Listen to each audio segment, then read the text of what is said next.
be formless, shapeless, like water.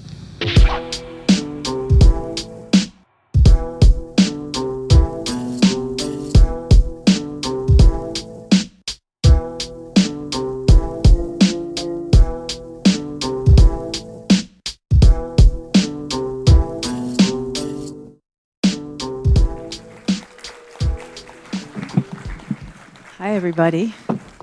Thanks for coming out tonight. Did you know that there's a concert with Nas tonight in the Berkeley Symphony Orchestra that we're missing? Is that right? I'm glad you chose to be here tonight. Wow. Okay. I know. I saw that. I thought maybe you'd be there. Let's go. So I guess I wanted to start off the conversation with Jeff acknowledging where I come from in this Bruce Lee space. And my introduction to him was through Bruce Leroy, the character in Berry Gordy's comedy The Last Dragon. Yes.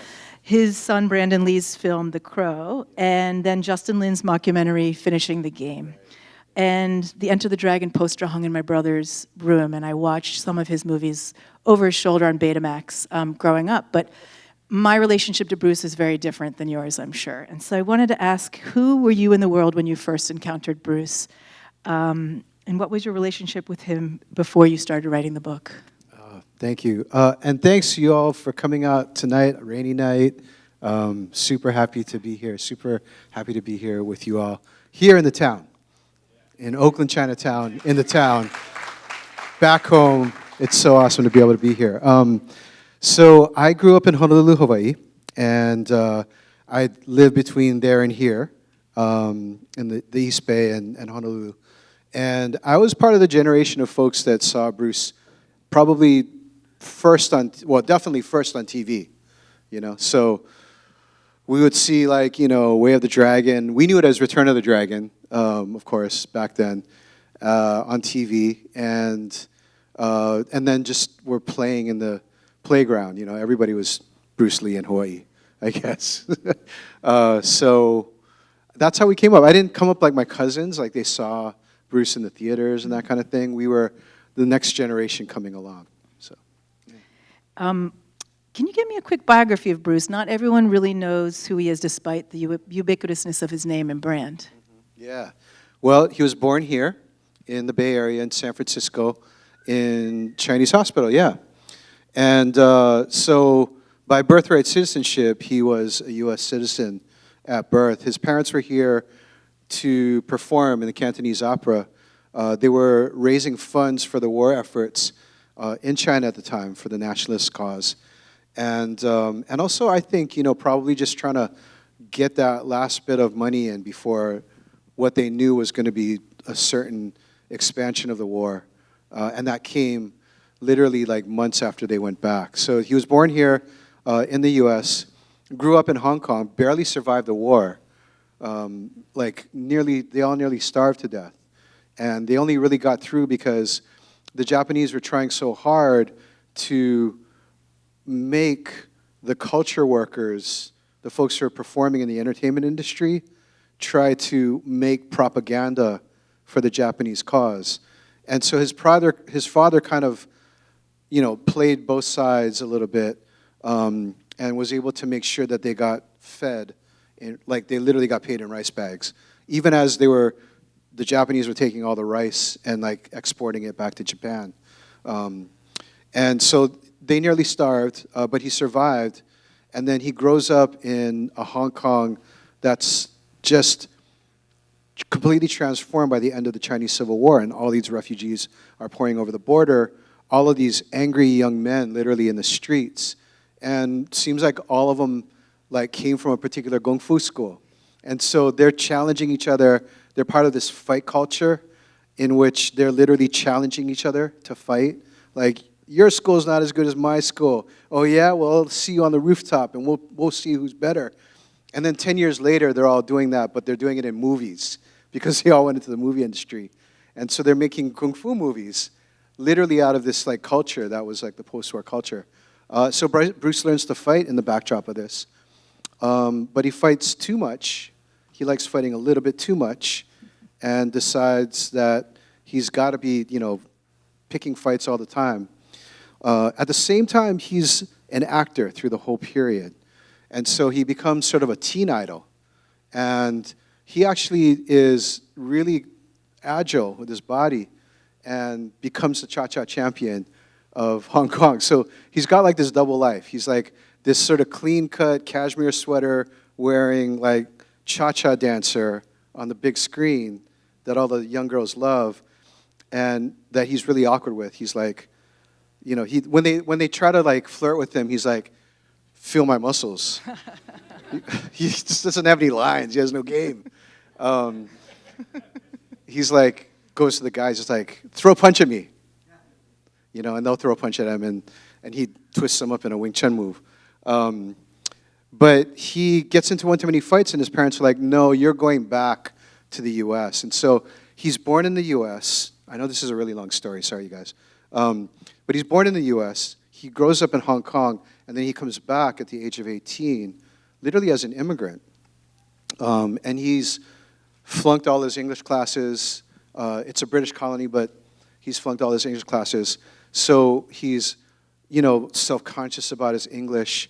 He's self-conscious about not knowing anybody. The only people that he knows in San Francisco Chinatown are his dad's friends who are a generation older than him. And he's trying to figure it all out, you know, like many migrants, refugees, immigrants do. Yeah. And how old was he when he came back to the States? He was 18. Yeah. He was 18 years old. Yeah. Yeah. He died at the age of 32, sort of at the height of his celebrity. And I noticed in listening to some of your interviews that you usually talk about him in the present tense. And why is that? I didn't know that. Yeah. I do? Wow. Okay. I mean, I guess it makes some sense. I do think of him as very much alive to us, you know? I think that people have been feeling like this for more than 50 years since he passed away, you know? I think that, you know, he dies like a month almost to the day that his movie Enter the Dragon comes out. And I think that this like gap between sitting there in the theater, like you all were just watching, right? The restaurant fight scene in Way of the Dragon, and being like, this guy is so alive, and he's just full of energy. How could he be dead? And I think the latter part of the book, when I wrote it chronologically, and when I was getting to the end of the book, I just fell into a really deep state of melancholy, you know, because I think a lot about the fact that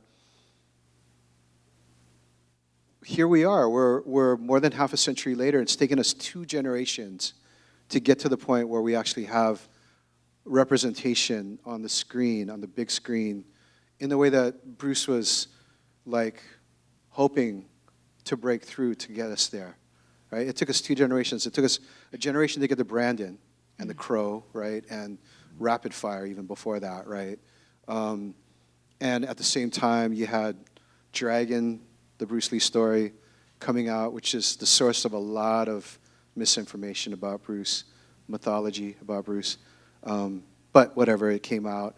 And All American Girl was going at the same time.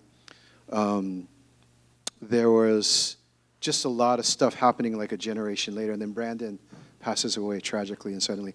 And then we have to wait another generation to get to Crazy Rich Asians and Fresh Off the Boat. So there's these moments of arrested development of the movement and our progress in America. Yeah, I mean, you as a filmmaker, this is something that you're on the front lines of, this particular fight around representation. Yeah. Yeah, I mean, Bruce Lee has been covered before, and you could have chosen to write a book about something that hadn't been covered. For instance, someone that you and I who both know, Ling Chi Wong, who's a very important figure in the Bay Area and also Chinese American history.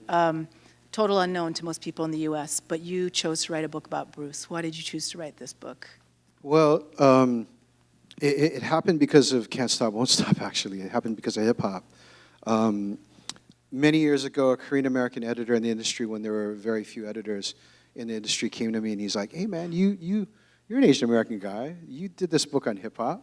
I'm like, yeah? And he's like, well, I bet you could do a book on Bruce Lee.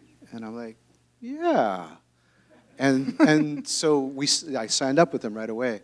And he left the industry, and so it took me a very long time to actually from that particular point to finishing the book.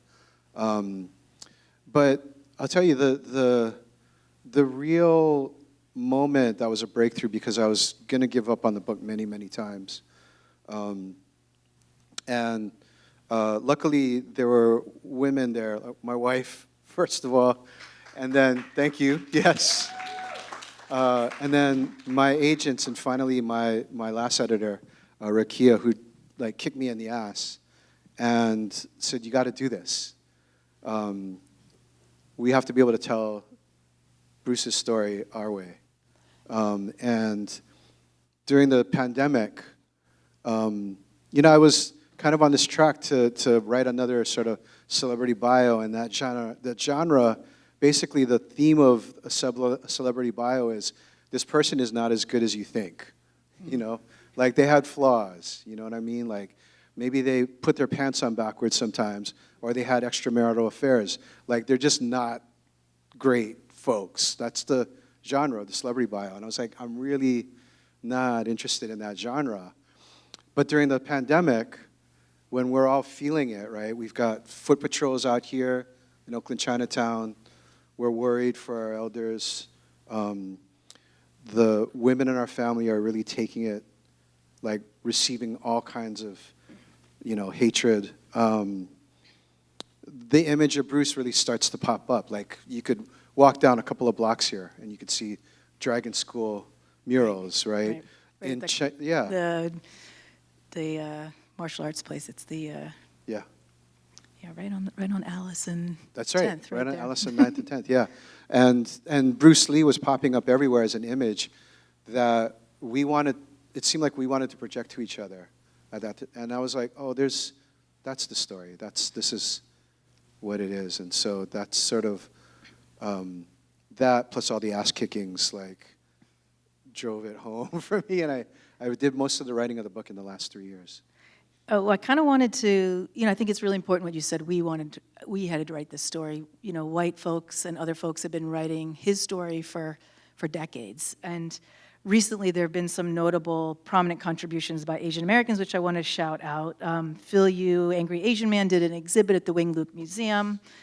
Thomas Lee, who was at SF Chronicle, wrote a book and also curated the exhibit at the San Francisco Historical Society, the Chinese Historical Society in San Francisco. And Bao Win, who I think you've worked with on some film projects, directed a big documentary for the ESPN 30 series about Bruce. How has the narrative of his life been changing over the years, and what else did you feel was missing in the telling of his story? Well, I was lucky enough to be able to work with Bao pretty closely. We met maybe 10 or 15 years ago through a mutual friend. She was like, you're doing something with Bruce, you guys should get together and link up. And we formed this really deep friendship out of that. And so I was able to share the stuff that I was finding with Bao when he finally got the contract to do the movie, because he'd been working on it for a while. And then he was like, okay, then you have to be in the movie. And he would feed me lines. I would joke, I'd be like, you're Scorsese and I'm your De Niro. And we did this, right? We did it, and when he was done and got it out, it was exactly like the kind of take that I wanted to see on Bruce. That was a real turning point, I think, for narratives about Bruce, was his movie. And then, of course, the Wing Luke doing what's now, I think, 10 years, probably, of an exhibition, an ongoing sort of exhibition that changes every few years. And of course, Chinese Historical Society of America's We Are Bruce Lee. And thinking about the collectors like Perry Lee in Seattle, and here Jeff Chang and other folks, and the investment that they put into it to be able to present Bruce in a way that they felt was, much more Asian American centered, shall we say. And so all of that gave me a lot of courage, I think. Courage is not the word to use for me, but I think it gave me the confidence, that's the word, confidence to be able to say, okay, like we can take this further, and so then I just come in here with my research geekness and loving to spend hours and hours in the archive, and that's what I sort of was able to bring a little bit to the table. I mean, I think one of the most amazing things you do with the book is that you bring a lot of context to his story. So you have his story, but paralleling his story is the story of America, the story of Asian America.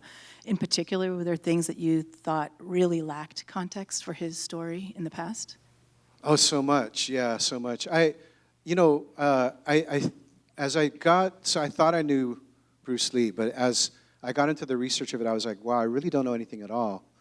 And the deeper I got into it, the more I was like, oh, that part of his story is like this person that I know, or that part of the story is like that family that I know, or that part of the story is like actually my family too. Like, just as an example, like my grandfather was born in Hanalei, Kauai, and then he like went back to southeastern China and into war, and so he remigrates at the age of 17. And I was like, oh, that's like Bruce did that too. That's my dad's story too. Oh, I mean, yeah. it's interesting because Yeah. he's seen as such an exceptional human character, and there's so much of his story that for Asian Americans, I think, is very resonant. Yeah, totally. And you know, and so in thinking about like who Bruce has become, which is a legend and a sort of mythical symbol for folks all around the world, I mean, it's partly because he's such a figure that you could literally put down a screen or a scrim or whatever and like project him onto that screen, and everybody's going to project their hopes and fears and sort of desires, right, for liberation, freedom, for being able to win for once onto him. But the other part of it is that when you roll that scrim up or that screen up, like people don't really know the stories of Asian Americans too. So that's what I was like setting out to do, was to think about like how can we tell this story in a way in which folks will also understand a little bit about who we are, right? Who we be. And He's shouting out his other book, Who We Be. If you haven't read it, get it. My brain is just like He's a marketing master. sorry. But the other part of it is that there was a part of me that as I was writing this, I would be like, oh gee, do people want to actually read this? There's a little bit of I had a little bit of a gaslighting sort of self-hatred thing going on too, you know? Luckily I had all these folks to kick me in the ass, and my editor, who was black, who was like, I don't know really too much about Asian America, Jeff. Like, tell me about it, you know? And getting to the point where I'm like, actually, when people learn the specifics of his story, it not only humanizes him, it makes him even more of a hero. Because then you see all that he had to overcome to break through the bamboo ceiling and be able to hit the big screen and change people's ideas and notions about what Asians and Asian Americans are about. I love hearing the insecurity of the artist come out, because that's all of us who work in some sort of art. So much insecurity. We're sitting right now in Oakland's Chinatown. Can you talk a little bit about his connection to the Bay Area? Absolutely. So, born here, right? Comes back here at 18. Doesn't really get along with folks in San Francisco Chinatown. I can say that because I'm in Oakland Chinatown. But this is, it's in the book, it's true. He doesn't really get along with folks in Oakland and in San Francisco Chinatown. He actually, I think that he has this idea when he's 18 years old that San Francisco Chinatown would be just like Hong Kong. You know, that he can go out and challenge other schools to fights, and they accept him like that, and they could have their challenge fight, and if he lost, but he was for sure going to try to win. And actually, that's not the case. You know, like, he was coming into a Chinatown. He's born during the Chinese Exclusion Act, right? 1940, the Chinese Exclusion Act is still in place. It's really important for folks to be able to understand. We understand that. I mean, other folks, right, who are reading this story. And when he comes back in 1959, Chinatown is on the verge of changing, but it's still a place where the Chinese Exclusion Act has created a certain kind of culture, right? So most of the folks in Chinatown at that time are ABCs. And the Kung Fu Kuns that are there have been there for like 2 generations. And they've been set up largely to be able to create guardians for the big business folks in Chinatown, and also to be able to teach folks how to defend themselves if they're to walk 2 blocks up Nob Hill or 2 blocks down into the financial district and be in white neighborhoods to defend themselves. And so Bruce doesn't understand that it's not fluid like it is in Hong Kong, where you've got all of these different schools. Like, they take their Kuns dead serious because the security of Chinatown depends upon it, and the security of Chinese Americans depends upon it. So they're like, Bruce goes in one day and he tries to challenge folks, and they're like, get the fuck out. Can I say that? Wait, there's one small person here, right? They're like GTFO, get the fuck out of here with that. And his parents are like, oh wow, he's about to get into more trouble, so that's why they sent him to Seattle. And I think it's in Seattle that he really begins to understand the structures of American society. Because he's living in a 95% white city, and he's living in the Central District, which is where all of the folks of color live. And he is working now as a busboy for the most powerful Asian American in the country at that time, a woman named Ruby Chow, who runs the restaurant, but because she runs the restaurant and all the white elites come to her, she's like the power broker for everybody in Chinatown. And that's who Bruce is working for. And then he's meeting black Americans, Japanese Americans. So he meets Jesse Glover, who becomes his first student. And Jesse is traumatized by this memory of being, at 12, attacked by police for no reason at all. And so he wants to learn self-defense. And he asks Bruce to be his teacher. And these are the kinds of folks that he's learning from. Taki Kimura, who when he's at the age of 18, he's on a train going to the concentration camps because he's Japanese American. And so Bruce is working with them. He's absorbing their stories. And I think this is how you get from having like a child who's really been born of privilege, relative privilege in Hong Kong, who's beginning to identify with the underdog, with the oppressed, with the people who Zoran Manbani represents, I guess. I mean, the shock of being an immigrant in America, for sure, through his story. That's it, yeah. I want to rewind a little bit to Hong Kong before he comes back to America, because I remember seeing somewhere that you've compared Hong Kong to the Bronx. And I spent 25 years in the Bronx, living 2 buildings away from where Kool Herc threw the parties that you wrote about in Can't Stop, Won't Stop. You're on the west side, okay. Yeah, West Bronx, so okay. I love how you constantly, I just want to know, like, why you compared his life in Hong Kong to the Bronx and what that means to an American audience. When I first started on the project and I was finding out about the fight culture that Bruce was involved in, Baymo, I was like, wow, that's exactly like what these kids were doing in the Bronx, like 20 years later, 15, 20 years later. It's these kids who are abandoned, like in Hong Kong, they're abandoned by the colonial administration and the structure. They're underhoused, like they're underfed, they're angry, and they're channeling their anger into fighting, yeah, but you could argue that that's sort of, it's creativity in some ways. And it's the type of thing where they aren't, this is a generation before you have a real sort of renegade and rebellious generation in Hong Kong. It's like, like 10 years before, you have a lot of youth uprisings. But I was like, oh man, that's just like, folks saying like, meet me in the cypher and we'll see what dance moves you got. Yeah, exactly. The dance battle. Yeah, the dance battles or the DJ battles or the graffiti it could have battles. been West Side Story, but. Yeah, and the currency is reputation, right? Because they don't have money.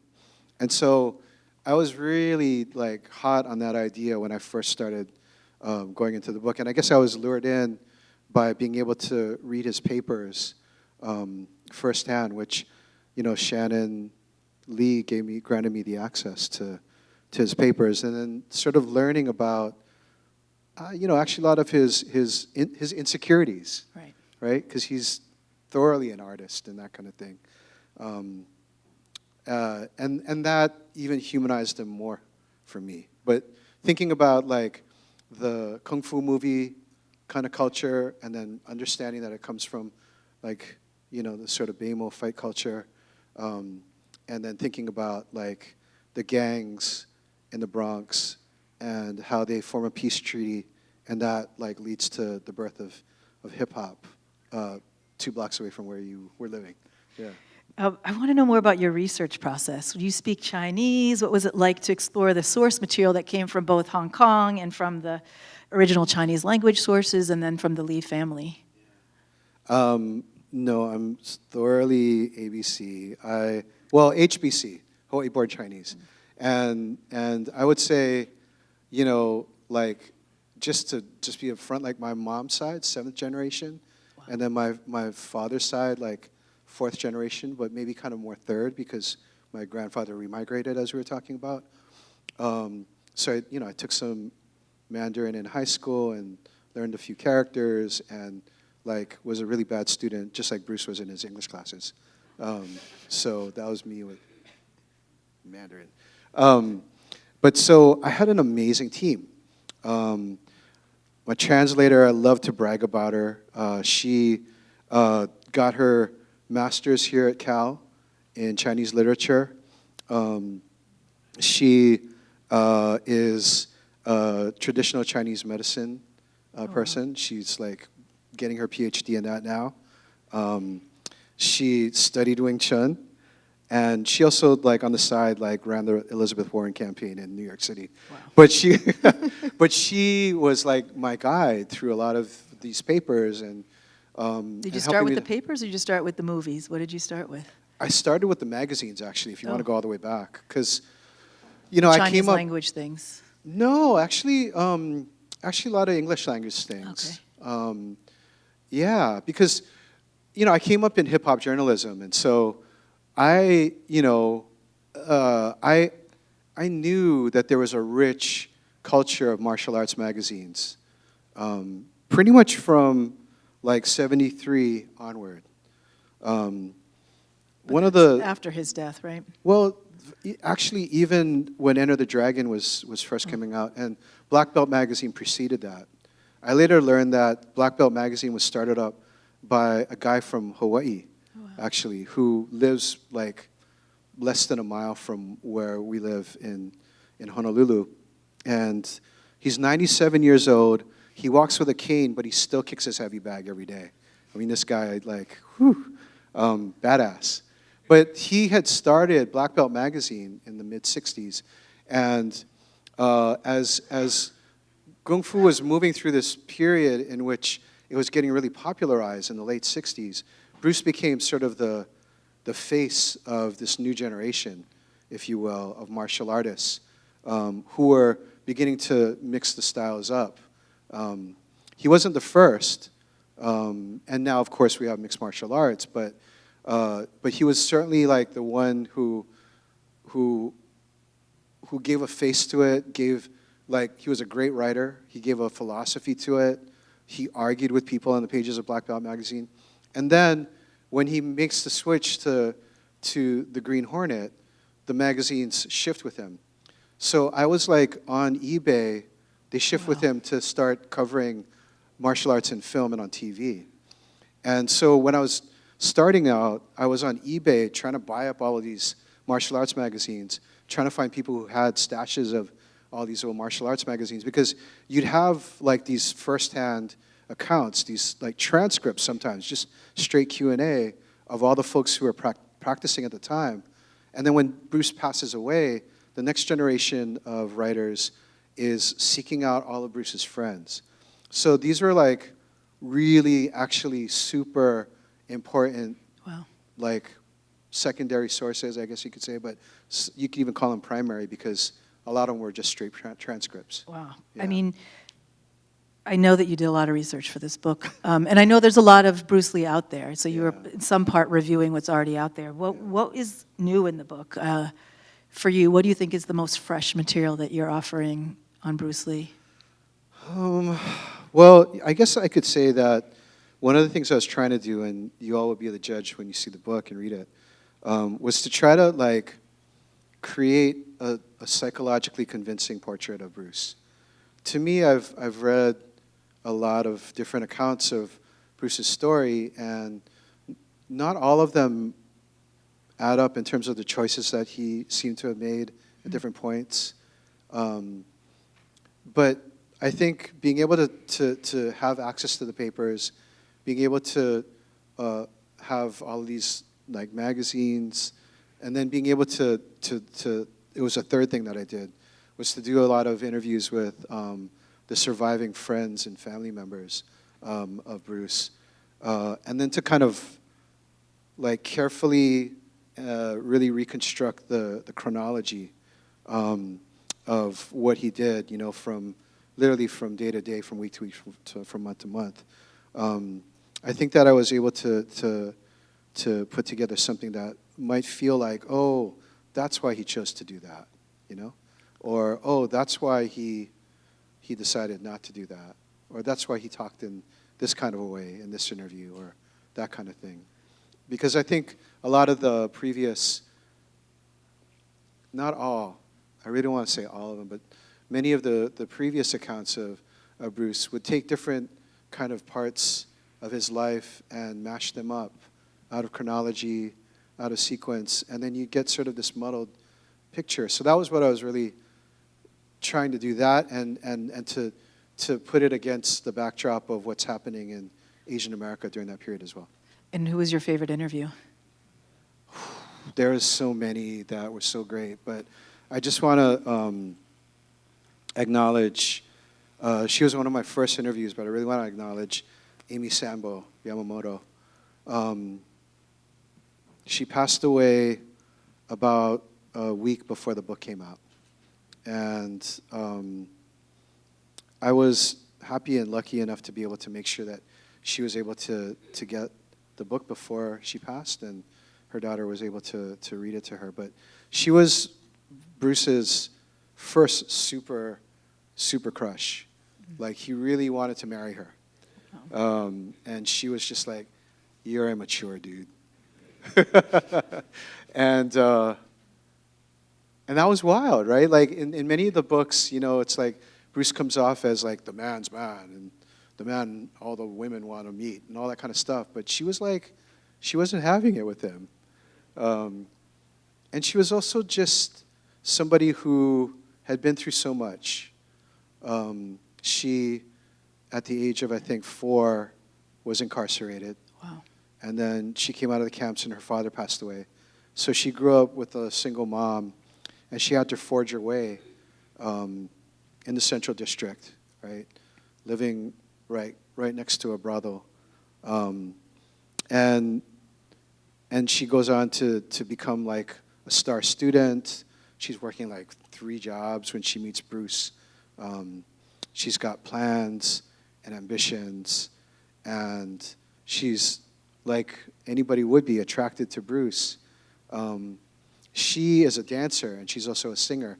But as a dancer, she couldn't believe that if she threw any move at Bruce, he could pick it up, like in 2 or 3 steps, you know, because she knew a lot of dances, and she was very hip. She was very cool. She sang in a jazz trio. She was like, cool, you know, down with a lot of the R&B singers in the clubs. She worked at one of the underground gambling clubs in Chinatown after hours, after she worked at the bank, you know, and after she worked for the Embassy of Tokyo and stuff. So you can see why Bruce was attracted to her. Yeah. And just the stories that she told, it made me really understand like what perseverance looks like, what struggle looks like, and also like who Bruce was at that particular point in his life. And I think that she had like an indelible impact on him in so many ways. When she broke up with him, he was totally crushed, but he, at that point, was determined to really get himself together, get his life together, get a plan. That was when he really embarked on trying to open all the Kung Fu schools. And then he meets Linda within a year, and And the rest is sort of a beautiful history. I guess Bruce would have been about 84 years old if he were alive today, and it strikes me that the timing of this book is really important because you've had the opportunity to capture stories that might otherwise be lost. Like a lot of the first-person accounts are on the edge of disappearing. So I think it's amazing that you've spent the last few years working on this and have preserved their stories. So, Thank you. yeah. He would turn 85 on November 27th. Yeah. Yeah. Can you take us? I guess I wanted to ask you a little bit about his time in Hollywood. We've talked about his life in Seattle and San Francisco, but not much about his life in Hollywood. I think he came in very sort of surprised, actually. I don't think that he ever thought, and Linda says this over and over, he didn't ever think that he would be back behind, or in front of a camera when he moved to the U.S. I mean, there's many sort of interesting what-ifs in Bruce's life, and one of the what-ifs is, what if he had stayed in Hong Kong? What if his parents didn't put him on this 3-week journey across the Pacific to start his life anew? Because he had made this movie called The Orphan, which I think everybody should see hopefully they'll put it back out. But it's, the Hong Kong film critics think it's one of the best movies to ever come out of Hong Kong.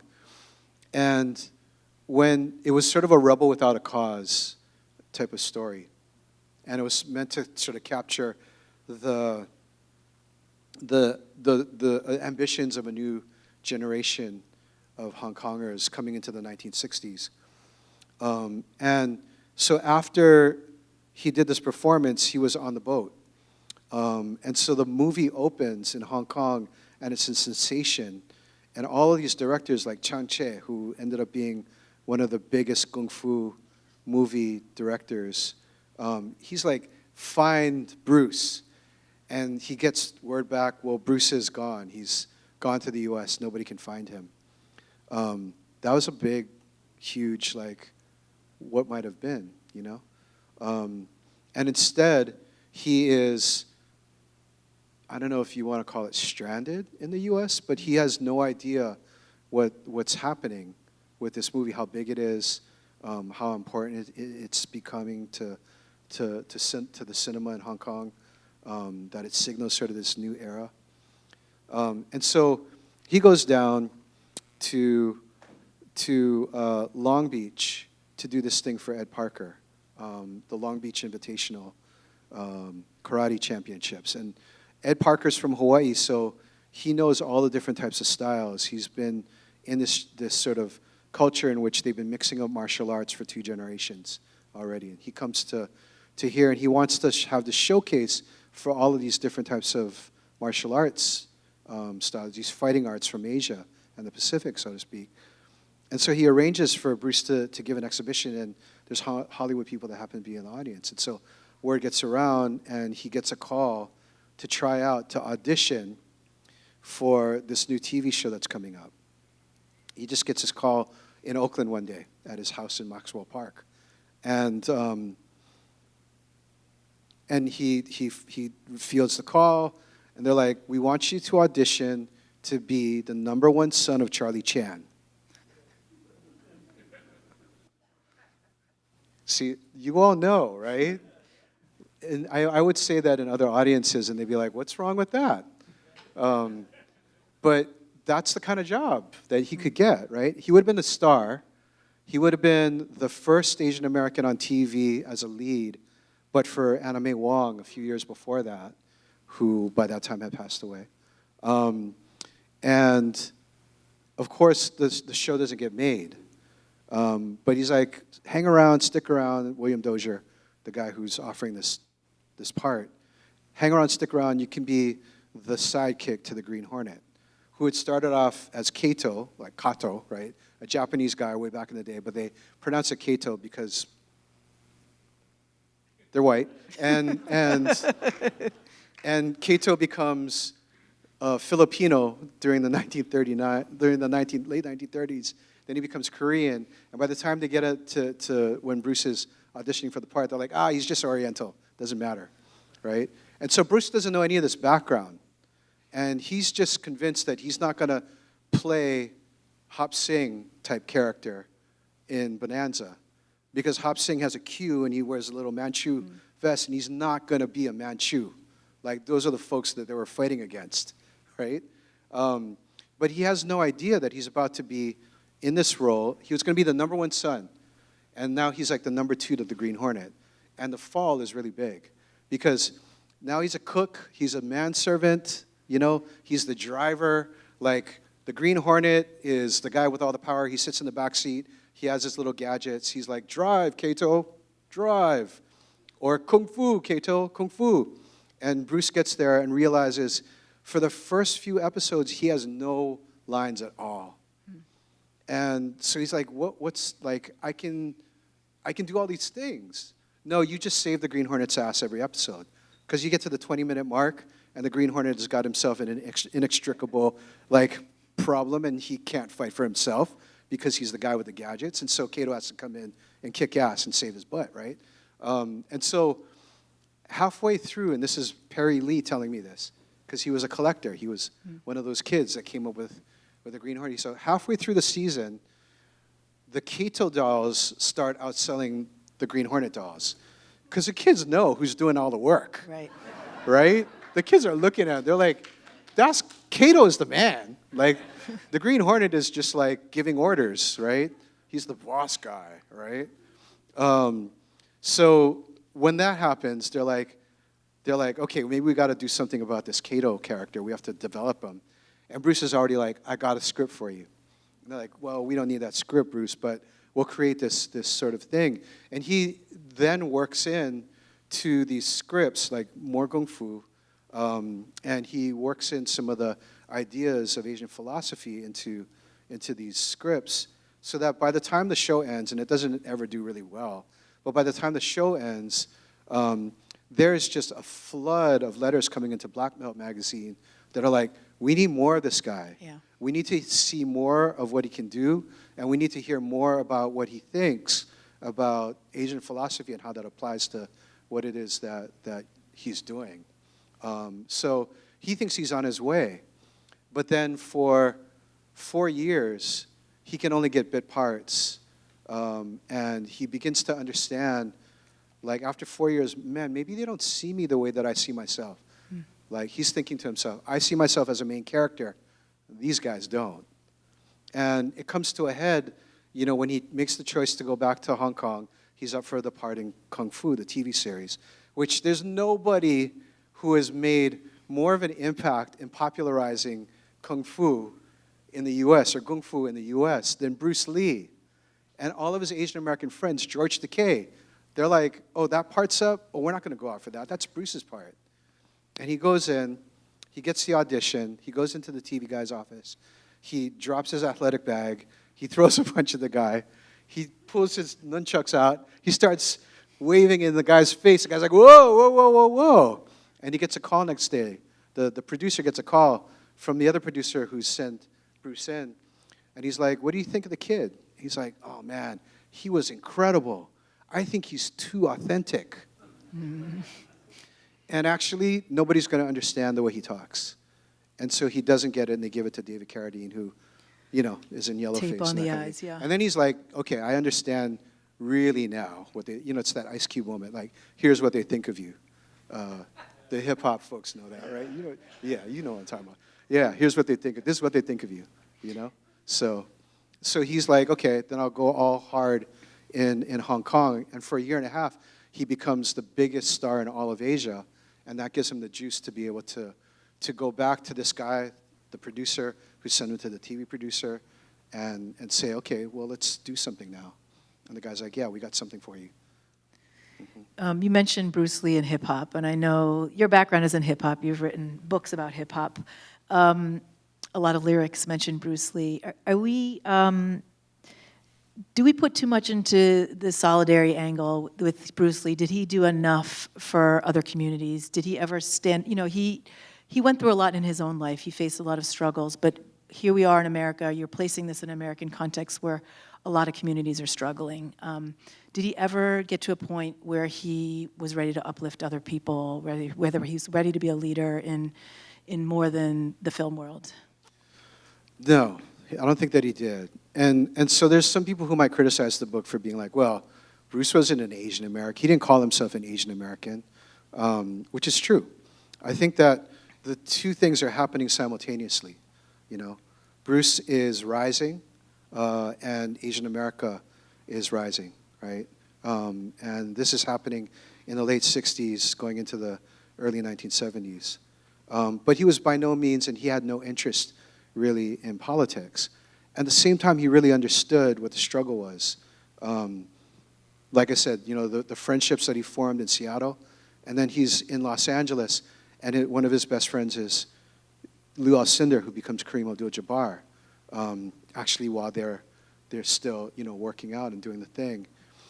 And, you know, Bruce is confiding to Kareem because Kareem will get it. Like, both of them have been under a spotlight since they've been very young. And so when Bruce takes Kareem to Chinatown, he's like, no, we got to go in the back because everybody's going to mob Kareem. So let's get a table in the kitchen. And he's joking to Kareem like, oh, you know, like this way we can see what they're really putting in the food. But I think his thinking is like, here's how I'm going to shield him, understanding what Kareem is up against. And he's the one person, Kareem is the one person that he can really confide to in saying, man, like, they're not giving me these parts. They don't believe in me. You know, they just don't see what I can do and what I can become. And Kareem really gets that. And in turn, Kareem's like giving him a whole like primer on colonial history. So Bruce is giving Kareem like Miyamoto Musashi, like the Book of Five Rings. And Kareem is giving him histories of the British colonialism in Shanghai. He's like, you mean I couldn't go into it? Like if I was Chinese, I couldn't go into a park? There's parks I couldn't go to in Shanghai? And Kareem's like, yeah, man, like this is a story of colonialism. So he knows the story because of all that. So he's not somebody who is politically a leader. He's not somebody who's at the front of the line raising his fist and that kind of thing, but he's somebody who gets it and embodies that in his movies. I'm getting the sign that we should be opening up for questions, even though I feel like we're just getting started. While you guys think of your questions and start raising your hands, I guess I just wanted to read out, since you're talking about colonialism, one of the quotes you use in the beginning of the book. I kind of love the artistic way in which you piece the book together, the quotes and the photos, but the quote that you use at the beginning is, "The first thing the colonial subject learns is to remain in his place and not overstep its limits. Hence, the dreams of the colonial subject are muscular dreams, dreams of action, dreams of aggressive vitality." And I just feel like it's very of the moment, and it's very of the moment to tie that to Bruce and his story. Is there anyone here who has a question? Do we want to do mics for the questions? Yes. Okay. Then I'll just let you bring the mic around to whomever. Okay. Here comes the mic. Hey, Wendell. Hey, Jeff. Whoa. So excited, of course, to see you. You know, we go way back. But I have a question, actually. It's been on my mind for a while. Since we're here in Oakland, right? And sorry I haven't yet read it, but... I know you just got it tonight. Just tonight, you know. It's over. But I'll test you next week. I guess it's kind of a question, but I guess I'm curious your thoughts on this. You know, we're here in Oakland. I live at Maxwell Park, you know, a couple thousand feet from the house. Yeah, oh yeah, take my kids there, you know, they don't bow at the shrine, you know what I mean, but they appreciate it. I guess what I'm curious though is like, you know, the question was a little bit about the politics. You know, in retrospect, thank you for that really blunt answer. No, he didn't lift, but his daughter, interesting. And I think, like, I don't know if folks here were here during Ron Dellums when he ran for mayor and became mayor. And I remember at the time there was a commission, you know, he did many commissions, and one of them was a Bruce Lee commission, I think, to kind of set up a Bruce Lee exhibit permanently through in the city. And I guess I'm curious, maybe could you speak a little bit to, or thoughts about, like, you know, what that could look. I mean, I know there was the street that was named, and we were all aware of stuff like that here in Oakland. But like maybe, because I didn't read this part, but there are books written about his time here in Oakland specifically, right? Like, so I'm curious what you may have unearthed or what your thoughts are, especially as a longtime Oakland guy in your way. Yeah, I think, you know, Bruce came to the Bay Area, back to the Bay Area in 1964. He had a good friend, James Yim Lee. His son, Greg Lon, is in Berkeley, actually. And James owned that house in Maxwell Park. And James was like an older guy who had come up in the San Francisco Chinatown Queens and had a break with one of the elders there, and was sort of working with a bunch of younger folks to kind of think about how to move martial arts into the next phase. And so Bruce was invited by James, like, just come down here, live with me. Like, you can teach here. We'll open up a kun, and we'll do the thing, right? And so he's here from 64 to, like, I think about 66 or so. Not too long. During that time, there's a really famous fight that he has with Wang Jiakman, which I deal with in the book very much. And I just to say about that, I don't think it's the fight that everybody thought it was. It was definitely a fight. It was a challenge fight, but it was, I don't think, it was hardly to talk about whether or not Bruce could teach Kung Fu to non-Chinese. Anyway, that's an aside. Everybody asks about Bruce and whether or not, like, there's a story that goes around, especially among activists. Oh yeah, man, like when Bruce was training the Black Panthers. Yeah. And it's not true. I think we would have loved for that to have been true. But, you know, like, by the time Bobby and Huey were, you know, over here on Grove selling the Little Red books, which Bruce read back to back. He knew that book really, really well. Bruce was already trying to be #1 son in Hollywood. So they never crossed paths, even though they're, like, you know, geographically, what, like less than a mile or something, a mile and a half or something apart from each other. I'm sure that if you'd stayed another year, there's no way that they couldn't have met, right? Given all of the different types of currents that were happening at the time. Bruce knew of what was happening at Berkeley because he had a student that was there and was an observer of the free speech movement. And so they would come back and they would have these conversations about what was happening about the free speech movement.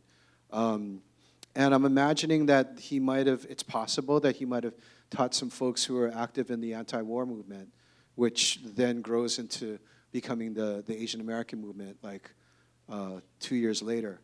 But he wasn't political in that kind of sense.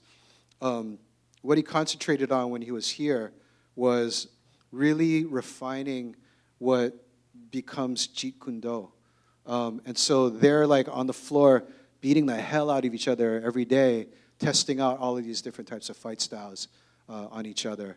And that was really a lot of what he was doing at the Kun and at the garage in Maxwell Park. I think there was a question behind you and then one back over here as well. Hi, thank you. Before you started, there was, we were watching a scene, I don't even know what movie it was, but we were right about to get to the fight scene, and Indra, I'm sorry, the person who was talking was about to interrupt, and everyone was like, no, we want to see this. We love that. We heard that backstage. So that, to me, really embodies, I think, this longing that we all have for his representation of our community, just that physical power. And I love the quote that you just read at the beginning of the book. I think that is very much I don't know, it just really embodies, I think, this sense of our longing for this representation. So what I want to ask this question about really is, there's this whole other side of Bruce Lee that I've only gotten to know over the last couple of years. And I think one of the sources of that information was at the Wing Luk Museum. And that's his identity more as a philosopher. I was really surprised that he studied a lot, he read a lot, and he himself wrote a lot and like synthesized and integrated. All of this you brought up a little bit about Asian philosophy. So I'm wondering if you can talk a little bit about his influences, how much of that came from his family, Hong Kong, you know, and how did he integrate that into his own life and his, like the disappointments that you just talked about of his, you know, the gap between what he wanted to be, how he saw himself, and what he was able to achieve. Thank you. Thank you. That's a great question. Yeah, so in the book, I really tried to pay attention to and take seriously his love for Asian philosophy. In a lot of ways, like, he's the body, right? And there's a way in which, like, he becomes objectified in that way, for good and for bad, as like the person who's 5'7" who can take on the 7'2" person, or Chuck Norris, and, you know, beat the hell out of him, which, you know, like Muscular Dreams, right? Frantz Fanon. And at the same time, you know, I don't think that anybody can actually deny that Bruce has been one of the greatest popularizers of Asian philosophy, Taoist and Zen ideas of, you know, the last 50 years. He's up there with the folks that he read, like Alan Watts and D.T. Suzuki. I think anybody who would try to, I'm imagining that if I was in a room full of philosophers, they'd be like, oh no. But that, I mean, like, now we're talking about Be Water, Moving Be Like Water from the Lidza. You know, like, it's on T-shirts, it's on water bottles, it's, you know, it's everywhere. And so we have to kind of take that seriously too. And so he was let me try to condense the story, because there's just a thread through the whole book, but he was a really active kid. He was hyperactive. He just had a lot of energy. He was the one who could not be stopped. He can't stop, won't stop with this guy. Sorry. His other book, in case you were wondering. Sorry, not sorry.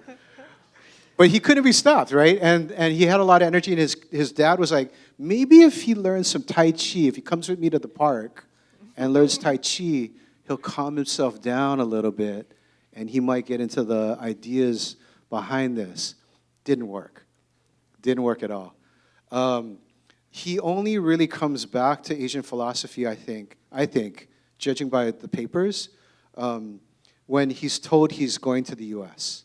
Like, you're going to get exiled to the U.S., and then his brother Robert says he just quieted down then. You know, he wasn't like running out to try to be at this rooftop fight or to challenge that Kun. So he in fact goes to the library and starts reading all these martial arts manuals. And in it, he's like, oh, wow, there's all these actually ideas that my father has been trying to teach me, that other Sifus have been trying to teach me. You know, Ip Man, another guy, Shu Han Song, are trying to teach him. And he begins to dive deeper into that. Like, now his mind is kind of, his imagination is caught, and it's unfettered, and he dives super deep into the classics. And when he comes to the U.S., part of what he's doing is learning English through American idiom dictionaries, you know? But he's also reading Alan Watts. And so if you go to the Wing Luk now, they have, Shannon's bequeathed them like 2,000 of his books. And I've only scraped the surface of it. But you can go in there and find like an Alan Watts paperback that he has carefully, with a ruler, underlined in blue ink and red ink, these famous lines. And they end up in his movies, right? Like a finger pointing away to the moon. Like, if you focus on the finger, you'll miss all that heavenly glory, straight from Alan Watts, like almost word for word, you know? And it's on and on and on and on.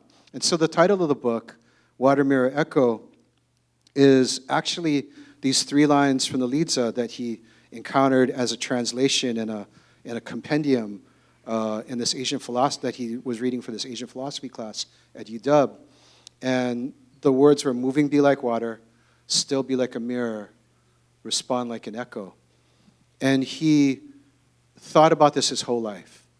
Like, he was able to think about what it meant to be like water and to explain martial arts with that line for all the generations of students that he taught. The tragedy of his life to me, of his premature death, I should say, is that he never got to learn or experience what it meant to be still like a mirror or to respond like an echo. It's only us now, like we see him as a mirror to our dreams and our ambitions and our hopes and our muscular dreams, right? Our ambitions to be seen, right? And his words respond now like an echo across the generations. But he didn't get to experience that. And so, yeah, so I did, and I still do, like, get into this real state of melancholy, like all the what ifs kind of pop up. I just feel like he would have probably gotten deeper into the philosophies. He probably would have moved away from martial arts movies. And he probably he's still teaching us now. Yeah, 50 years later. Jeff has brought some party favors for 2 very lucky attendees.